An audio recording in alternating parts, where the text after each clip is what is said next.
الحمد لله الذي من على عباده بمواسم الخيرات مواسم الوعاظ والنصيحات الذي جعلنا أفضل الاجتماعات من الاجتماعات وأفضل المناسبات من المناسبات، وأشهد أن لا إله إلا الله وأشهد أن محمدا عبده ورسوله أفضل المخلوقات وعلى آله وأصحابه ومن تبعهم بإحسان إلى يوم الدين. أما بعد، فأعوذ بالله من الشيطان الرجيم. بسم الله الرحمن الرحيم.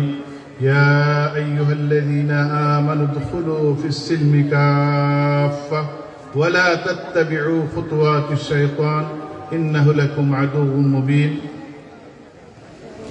اللهم صل على محمد وعلى آل محمد كما صليت على إبراهيم وعلى آل إبراهيم إنك حميد مجيد. اللهم بارك على محمد وعلى آل محمد كما باركت على إبراهيم وعلى آل إبراهيم إنك حميد مجيد. حضرت الشيخ توحيد علي রহমতুল্লাহি আলাইহির স্মৃতি বিজড়িত জামিয়া ইসলামিয়া আরবিয়া জিবলি মাদ্রাসার বাৎসরিক সম্মেলনের জনাবে সদরে মুহতারাম হযরত উলামায়ে কেরাম, অর্থ এলাকার মুরব্বিয়ান, যুবক ও পর্দার আড়ালের মা ও বোনেরা, আসসালামু আলাইকুম ওয়া রাহমাতুল্লাহি ওয়া বারাকাতুহু।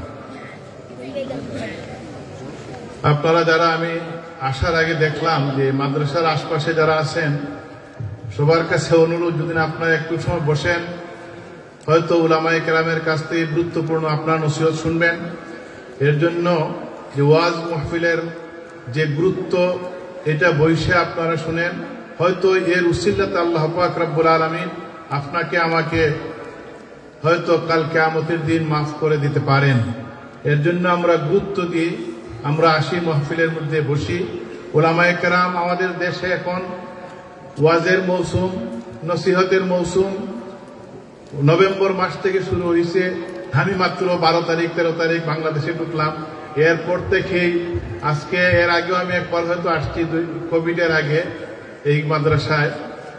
আমার গতকালকে আমাদের প্রোগ্রাম ছিল পটুয়াখালী, রাত্রে ঢাকাতে আইসে আজকে এখন পর্যন্ত আপনাদের এখানে আসলাম শুধু দোয়া নেওয়ার জন্য। উলামায়ে কেরাম উপস্থিত আছেন, ওনাদের কাছ থেকে আপনারা নসিহত শুনবেন। উলামায়ে কেরামের কাছ থেকে নসিহত শোনার পরে আমরা কিভাবে আমাদের জীবনকে পরিচালিত করতে পারি। আজকে আমাদের দেশে ওয়াজ একটা ফ্যাশন হয়ে গেছে, আমাদের দেশে ওয়াজ নসিহত একটা ফ্যাশনে পরিণত হয়েছে। যে কার যে ইউটিউবের বক্তা দেখে আজকে বিভিন্ন এলাকাতে তারা দাওয়াত করে যে ইউটিউবের বক্তা, কার বক্তা। কিন্তু আমাদের বুজুর্গানে দিন এই দেশের মাটি ও মানুষের জন্য, এই দেশের মুসলমানের জন্য, তার ইমানি তাহদিব তমদ্দুনকে রক্ষার জন্য আজকে ইউটিউবের বক্তার মাধ্যমে হয় নাই। আজকে যে আমরা এইখানের এই মাদ্রাসার ফসল, এই মাদ্রাসা আমরা পেয়েছি হযরত শেখে শাগরিদে মাদানী রহমতুল্লাহি আলাইহির, উনার সুযোগ্য শাগরিদের মাধ্যমে এই মাদ্রাসা পাইছি। সৈয়দপুর আমরা পাইছি, গাজীনগর পাইছি, আমরা কৌরিয়ার মাধ্যমে আমরা এই সমস্ত ফেজা পাইছি। আমাদের বুজুর্গান দ্বীনের কুরবানির মাধ্যমে, আমাদের বুজুর্গান দ্বীনের মেহনতের মাধ্যমে, ইউটিউবের বক্তা আর যে নানান ধরনের এরার মাধ্যমে আমরা এই দেশের মধ্যে ইসলাম পাই নাই।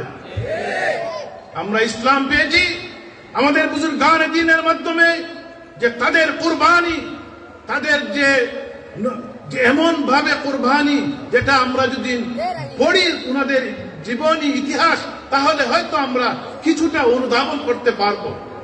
এর জন্য মুহতারাম হাজিরিন, আমাদের বৃহত্তর সিলেটের মধ্যে যে সমস্ত মাদারিসগুলা এখনো পর্যন্ত বিদ্যমান, এখনো পর্যন্ত এটার গুরাত দেখবেন যে আমাদের বুজুর্গান দ্বীনের মেহনত, এই মেহনতকে ধরে রাখার জন্য তাদেরই উত্তরসূরিরা, তাদেরই যে ফারজান্দ এবং তাদেরই রুহানি সন্তানরা বিভিন্ন এলাকাতে মাদ্রাসাগুলো এখনো কায়েম আছে, মাদ্রাসাগুলো টিকে আছে। মাদ্রাসার কারণে আজকে ইসলাম আছে, মাদ্রাসার কারণে আমরা আজকে ইসলামের ওয়াজ নসিহত আজকে আমরা এসে বসতে পারি। মুহতারাম হাজিরিন,